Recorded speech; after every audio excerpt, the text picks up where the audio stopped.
This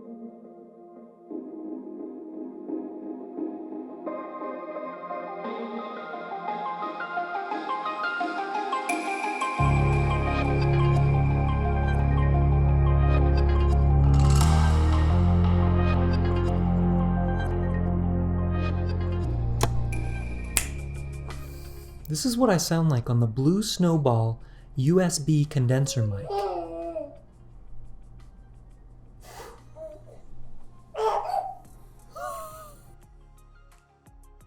This is what I sound like on the Motu M2 audio interface with the Audio-Technica AT2020 condenser mic. Clearly there's a difference. Okay. But why?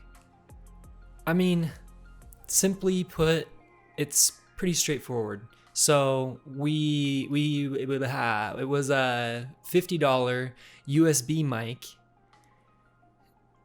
I mean, it's a condenser, but we're comparing it against a $100 XLR mic that I do have connected via balanced XLR to the Motu M2.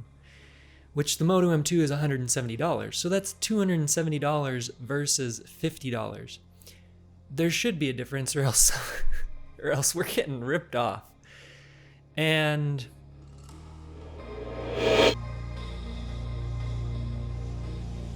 I think it's safe to say that the Blue Snowball is not as good as the AT2020 with the Motu M2.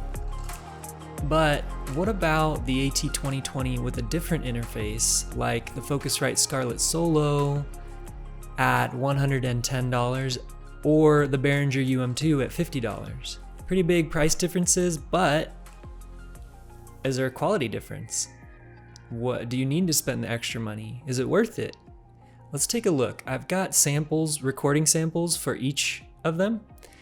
And here they are. They've all been normalized to -6 dB. Keep that in mind. There are no other effects applied. But yeah, I did need to boost the volume a little bit because the gain was a little low when I recorded. This is me recording in Adobe Audition with the Blue Snowball USB mic using the MME driver because it does not have native ASIO support. Using the cardioid capsule with a -10 dB pad, sample rate is 48,000 Hz, bit depth is 16, and my mouth is about a foot away from the mic. This is me recording in Adobe Audition with the Behringer UM2 using the USB ASIO driver.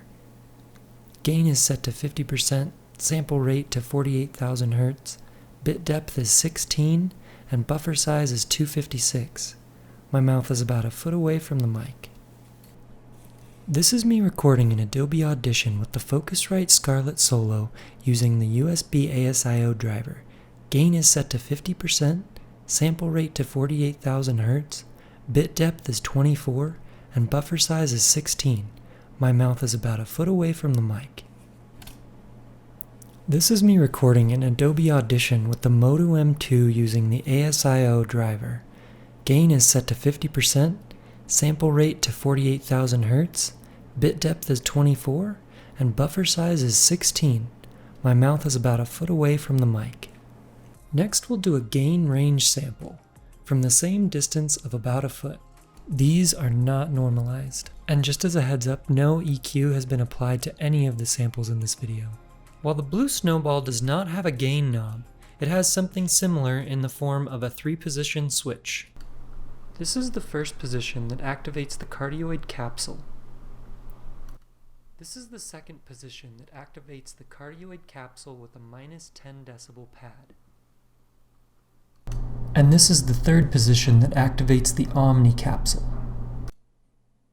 This is the Behringer UM2 with gain at 50% or 12 o'clock. This is 1:30 and 3 o'clock. This is the Focusrite Scarlett Solo at gain 50% or 12 o'clock. This is about 1:30 and 3 o'clock. This is what the Motu M2 sounds like at 50% gain or 12 o'clock. This is what it sounds like at about 1:30. And this is what it sounds like at 3 o'clock. The first thing we should talk about is noise floor. The lower the noise floor, the more likely the mic is going to pick up ambient noise. Condenser mics like the AT2020 are designed to be sensitive, pick up subtle details, and are best suited for soundproof studios, as opposed to dynamic mics, which are designed for isolating sound near the mic. The reason I did the voiceover samples at 50% gain was an attempt to cut out ambient noise. And I'm glad I did that, because then we get to see how the audio interfaces are performing when boosting the volume in post-processing. With the voiceover samples normalized to -6 dB, all three audio faces sounded pretty clean and crisp, and none of them really dull. The Behringer UM2 picked up quite a bit of ambient noise, while the Scarlett Solo picked up a fair bit less. The Motu M2 picked up a little bit more than the Solo, but it also had more texture, sound texture, in my opinion. Which I really liked that sound texture, because it makes your voice just a little more attractive, and you don't need any post-processing to do that. For the gain samples, I chose the range of 12 o'clock to 3 o'clock because those settings exhibited the best performance with the AT2020.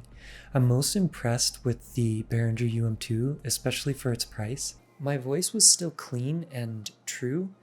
Also, going from 1:30 to 3 o'clock, ambient noise was not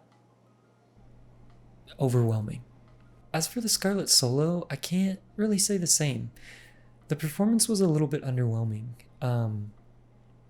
It didn't boast the same amount of volume per setting and felt kind of dull. You know? Not such a big deal when you can adjust in post, but if you're communicating live, then cranking up your gain might be a problem if you're using a sensitive mic. The Motu M2 preamps and analog to digital converter are said to be of high quality, and I really think it shows in the subtle details. There aren't any wild fluctuations when adjusting the gain, and my voice remains crispy and consistent through the range. I'm going to go out on a limb and say that the engineers did a really good job of balancing the decibel to frequency ratios. Yeah.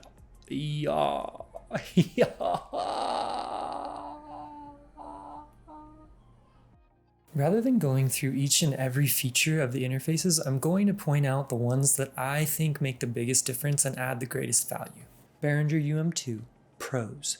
Very affordable, compact, and light. Cons, made of plastic. The knobs are on the top, which might be personal. For me, I prefer to have them on the front in case I want to mount it under my desk. I can just put some of those 3M double-sided sticky pads and then stick that right up under the desk. I actually did it with the Behringer UM2 for a couple years, but I had to mount it upside down because the knobs are on the top. I mean, it's nice to be able to get it off of your desk and free up some space. Oh, and lastly, there's like a strange buildup on the front interface. It's like a glossy plastic material, and I think it might be specific to my environment because we used to live at a lower altitude and most likely at lower humidity as well, and it didn't happen. Scarlett Solo pros. Very compact and easy to mount under a desk. Yeah. If I were to keep the Scarlett Solo, then that's probably where it would be. Clean aluminum housing with flush bevels. Lastly, for the pros, the knobs have a very satisfying amount of resistance. Cons, same kind of glossy material as the Behringer, so it's been doing that strange build-up. It's like a glossy plastic material, and I don't know why. It doesn't happen on my phone. My phone has glossy material, but that's not plastic, that's glass. It does, however, also happen on my mouse. There's like some of that plastic glossy material on my mouse, and so like I said, it could just be where I live, which is odd. Very odd. I don't know. Motu M2 Pros. Not only is the housing aluminum, but the front interface and the knobs are metal as well. Oh, yeah. The front interface is slightly inset and it's really, really clean. Yeah, I like it a lot.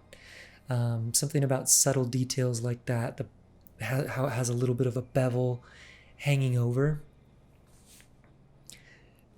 I don't know. It's just the union too of the front interface and the housing is money. Really good job. The knobs are debossed with a premium crosshatch pattern and they feel incredible. Like, yeah, definitely my favorite part of the design. Just that tactile feedback from the texture when you're using those knobs. Okay, and of course, the LCD screen with the level meters. I mean, I like it. I love being able to have a more detailed readout right in front of me, like on the hardware. That way I don't have to, jump into a software program and see where I'm at. I know where I'm at. Another reviewer did mention that it would be nice to have a decibel scale on there. And I agree. That would be nice. It would be really nice. He put the DBFS scale. He did a little mock-up to show what the numbers are. So now I know. And he recommended just keep it in the middle. That's a nice spot. It gives you a little bit of headroom. So that's my recommendation too. Keep it in the middle. Okay.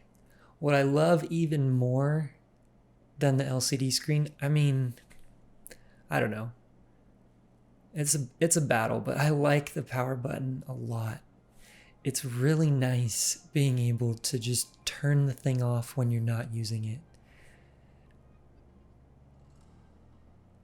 I mean, mostly for the LEDs, just to kind of, stealth out your desk a little bit if you don't want too much going on. It's also nice just to have the peace of mind that you're not using any power, and that your computer's not trying to supply power to the interface. Okay, cons. None. Just kidding. But really, I was having a hard time finding cons with the Motu M2. I've been using the Motu M2 for about a month, and I was able to pinpoint some critical flaws, at least for me personally. So it's kind of interesting that two of my favorite pros, the power switch and the LCD screen, are kind of could be considered the downfall of the device as well. I mean, not so much the power switch as it is the LCD screen. You can't turn off just the screen. Those meters are always going to be going as long as you have the device on and you're using it. So if you're using it with your headphones and your microphone, then you're going to see your in and your out meter. For me, it was kind of annoying at first. I was playing The Outer Worlds last night, and I can see the out meter fluctuating as I'm playing the game. At first, it was annoying, but after a while, I really didn't even notice. And the more I have it, the more I'm like, okay, yeah, this thing just looks cool. I like having it go up and down on my desk. It just looks cool. But I did want to mention that it could be annoying, and it would be nice to have a switch to just turn the screen off. The power switch turns the entire device off, so there are no specific switches to turn off, specific parts. I mean, really, we would just need a power switch and a switch to turn the screen off. Other than that, the only other con that I've really found with the Motu M2 is that for some reason, I think it has more to do with the output than it does with the input, but for some reason, the headphone amp just shuts off, just disconnects. And I think what has been triggering it for me is Google Chrome, and I want to say hardware acceleration. I know that hardware acceleration can cause some conflict with specific devices or software, and so I'm just going out on a limb to say that that's the cause. If you guys have any thoughts on hardware acceleration, please put them down in the comments. I'd love to see what you think and start a conversation about that, and maybe expand our knowledge and understanding of hardware acceleration and how it might be affecting different people. Yeah. The last thing I want to bring up, if this video reaches enough views to pay for the Motu M2, which would be around 50,000 views, then I'm going to give the Motu M2 away. Basically, by you watching the video, you are funding the giveaway for someone to receive the Motu M2. That's how it's going to be with every video. That's what this channel is about. It's about sharing the tech. Exactly. So, you know,